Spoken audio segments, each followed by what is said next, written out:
Imagine driving down a busy highway on a clear, sunny day. You're listening to music. Traffic is moving steadily. Everything feels normal.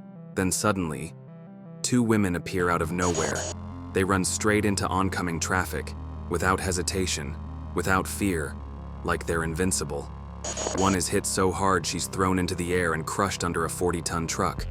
The other, dazed and bleeding, somehow gets back up and runs again. It sounds like a scene from a thriller movie, but it was real. It happened, and it was all caught on camera. This is the disturbing, mind-bending true story of Ursula and Sabina Eriksson, twin sisters whose journey through the UK in 2008 ended in violence, tragedy, and questions that still have no answers.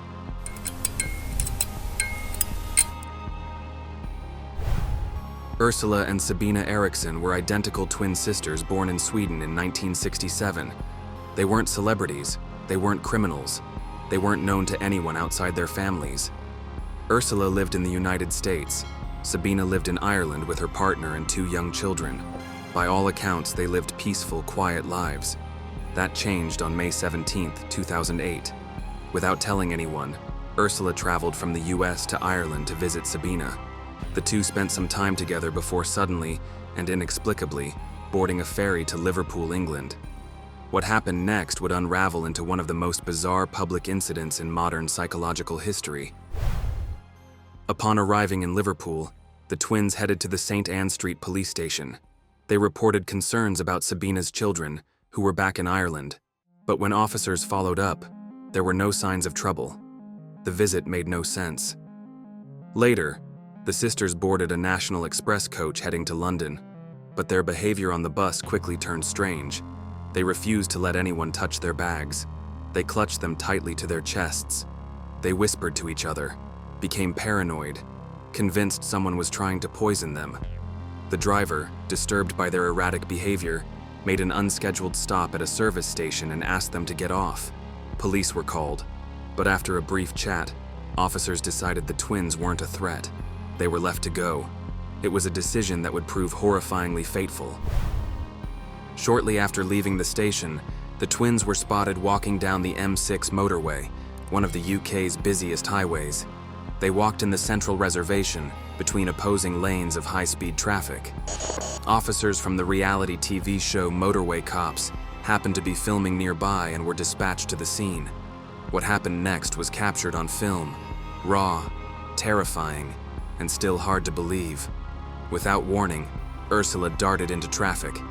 A massive lorry slammed into her. The impact shattered her legs. She was thrown under the wheels. As police tried to respond, Sabina screamed, "They're going to steal our organs," then sprinted into the path of a speeding car. She was launched into the air, flipped, and crashed onto the pavement. Both women lay mangled and bloodied on the motorway. But somehow, incredibly, they survived. And then it got even stranger. While officers and medics tried to tend to them, Ursula resisted, spitting, clawing, and shouting, "I recognize you. I know you're not real." Sabina, though injured, got up moments later and punched a police officer. Then she ran again, across the motorway, climbing over a barrier. A group of men tried to restrain her. She shouted at them to call the police. She hit one in the face. Despite her obvious trauma, she displayed superhuman strength and had to be restrained by multiple people. She was screaming, paranoid, and totally disconnected from reality. Emergency services were stunned. These were not drugged or drunk women. Toxicology reports later showed no substances in their system.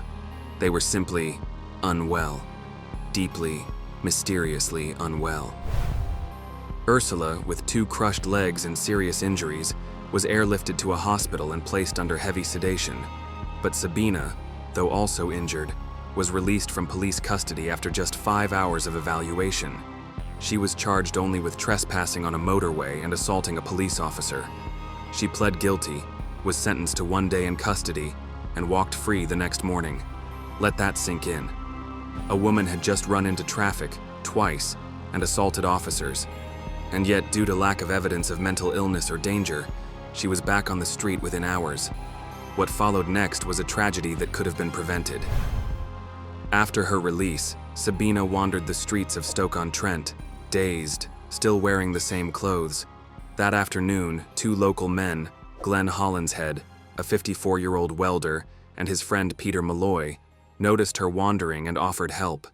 Sabina was friendly but clearly odd. She clutched a bag tightly. She didn't eat or drink. She constantly looked out the window, paranoid. She kept repeating, "They're coming to get me," and "You never know who you can trust."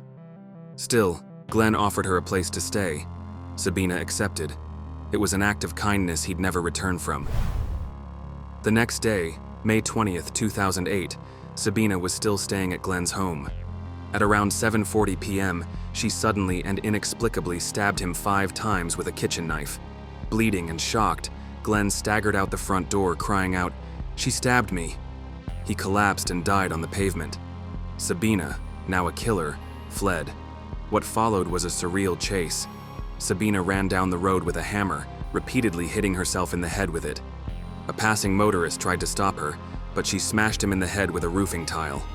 Eventually, she climbed a bridge and jumped off, falling 40 feet onto a roadway below. Miraculously, she survived. Sabina was rushed to the hospital and underwent surgery. This time, she remained in custody. But the question haunted investigators. What made 2 women do all this? The answer: a rare psychological condition called folie à deux, French for madness of 2. It's a shared psychosis. One dominant individual, often suffering from a delusion, transfers that belief to a closely bonded partner. The result? Both people live in a shared delusional world, completely divorced from reality. Experts believed Ursula was the dominant twin. She may have suffered from untreated paranoid schizophrenia or another delusional disorder. When she arrived in Ireland, she likely brought Sabina into her delusional state. Sabina, previously stable, had become completely consumed by her sister's madness. Sabina was charged with manslaughter, not murder, on grounds of diminished responsibility. During the trial in 2009, she offered no explanation for her actions, no motive. She expressed deep remorse, but remained emotionally detached. Psychiatrists confirmed that she had been mentally ill at the time, though she showed no ongoing psychosis afterward. She was sentenced to 5 years in prison, including the time already served. She was released in 2011. Her current whereabouts are unknown. The Eriksson Twins case remains one of the most perplexing and chilling incidents ever caught on camera. How did 2 ordinary women descend into madness so suddenly? Could more have been done to prevent Glenn's death? Should Sabina have been released so quickly? And perhaps most hauntingly, if Ursula hadn't come to visit that day in 2008, would any of this have happened? The story of the Eriksson twins is more than just a bizarre headline. It's a sobering reminder of the fragility of the human mind and the terrifying consequences when delusion goes unchecked. It challenges everything we think we know about mental illness, responsibility, and reality itself. Because sometimes, the most dangerous things don't come from outside. They come from within, and they come in pairs. Thank you for watching, but remember, the truth is always lurking in the shadows. If you're brave enough, subscribe for more true stories, because the next mystery might be closer than you think.